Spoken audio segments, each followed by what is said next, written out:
इस तोप को देख लीजिए।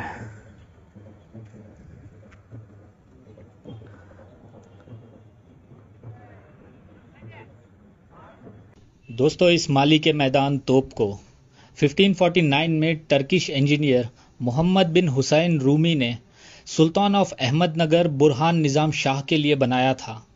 बुरहान निज़ाम शाह अली आदिल शाह के ससुर थे, जो बीजापुर के सुल्तान हुआ करते थे।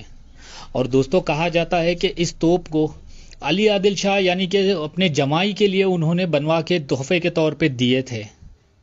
दोस्तों, इस तोप को तलीकोटा की जंग में इस्तेमाल किया गया था विजयनगर एम्पायर के खिलाफ, और जीत के बाद इस तोप का नाम माली के मैदान रखा गया था।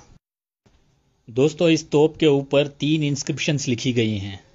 पहली 2 इंस्क्रिप्शंस इसके बनाने के बारे में और बनाने वाले के बारे में यानी कि मोहम्मद बिन हुसैन अल रूमी के बारे में लिखी गई है कि उन्होंने 1549 में इस तोप को तैयार किया था। और इस तोप के ऊपर आखिर में एक और इंस्क्रिप्शन है जिसको औरंगजेब आलमगीर के हुक्म से लिखा गया था कि ये तोप और ये पूरा बीजापुर का इलाका 1686 की जीत के बाद अब मुगलिया सल्तनत की हुकूमत के अंदर आता है। और यहाँ में है वो होल जिसके अंदर से थोड़ा बारूद डाल के उसको जलाया जाता था, तब ये तोप फायर करती थी। और दोस्तों, अगर आप इस तोप के इस तरफ में आप देखोगे तो थोड़ा सा इसको ध्यान से देखिए। ये जो है साइड से देखने पर आपको पता चलेगा कि ये एक मगरमच्छ का मुंह बनाया गया है। सामने से देखोगे तो ये शेर दिखेगा, लेकिन ये मगरमच्छ का मुंह बनाया गया है क्योंकि इसके मुंह में बहुत सारे दांत हैं। ठीक है। और साथ ही साथ आप एक और चीज़ ये भी देखो, नोटिस करोगे कि इस मगरमच्छ के मुंह के अंदर एक हाथी है। गौर से देखने पे आपको पता चलेगा एक हाथी है, और साथ ही एक हाथी के साथ एक घोड़े के भी पैरों को बनाया गया है। ध्यान से देखो।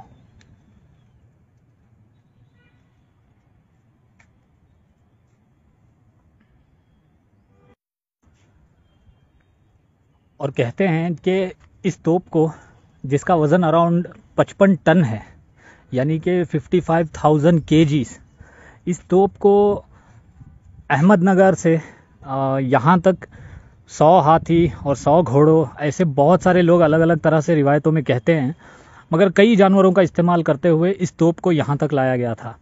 एंड हैरानी की बात यह है कि आज तक ये तोप जंग नहीं हुई है। मतलब ये बारिश में, धूप में ऐसे ही बस पड़ी है अभी, लेकिन अभी ये जंग नहीं हुई है। कुछ हिस्टोरिकल ऑथेंटिक रिकॉर्ड्स में इस तोप के बारे में कहा जाता है कि अंग्रेज़ इस तोप को लेके इंग्लैंड लेके जाना चाहते थे, बट वो लोग नहीं ले जा पाए क्योंकि इसका मैसिव साइज़ इतना है, 55 टन है। जस्ट इमेजिन करो, 55 टन का एक सिंगल पीस तोप, और इसको एक ही सिंगल पीस में बनाया गया है। सिंगल पीस, कहीं पे कोई जॉइंट नहीं है।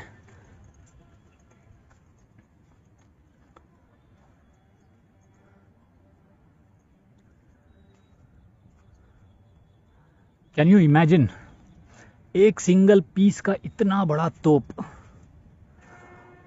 तो जस्ट इमेजिन करो कि कुल्मी में जब उन लोगों ने इसका माउल्ड तैयार करके इतना 55 टन का लोहे को पिघलाकर एक ढांचे, एक सांचे में डाल के, मतलब इसको तैयार करना, और फिर इसी तोप के ऊपर में जो ये कुरान की आयतें वगैरह लिखी गई हैं, इनको जब ये गर्म थी तोप तभी उसको तराशा गया है, वरना जैसे ये हार्ड हो जाता है, ये तो पंच धातु से बना हुआ तोप है, मेटल है, तो इसके ऊपर नक्काशी करना बहुत मुश्किल होता है।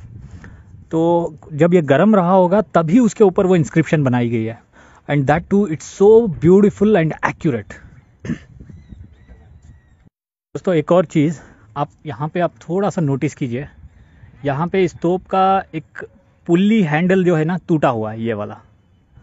और कहते हैं कि जब अंग्रेज़ इस तोप को ट्रांसपोर्ट करने की कोशिश कर रहे थे तो दे वर हाईली अनसक्सेसफुल, क्योंकि उन लोगों ने सिर्फ इस तोप को यहाँ ऊपर से यहाँ लाने में कामयाब हुए थे। बस इतने में ही उनकी हवा टाइट हो गई अंग्रेज़ों की, और उन लोगों ने बोला कि भाई बस करते हैं, ये हिंदुस्तानी लोग मतलब इतना स्ट्रांग हैं कि ऐसी तोप को अहमदनगर से बनवा कर,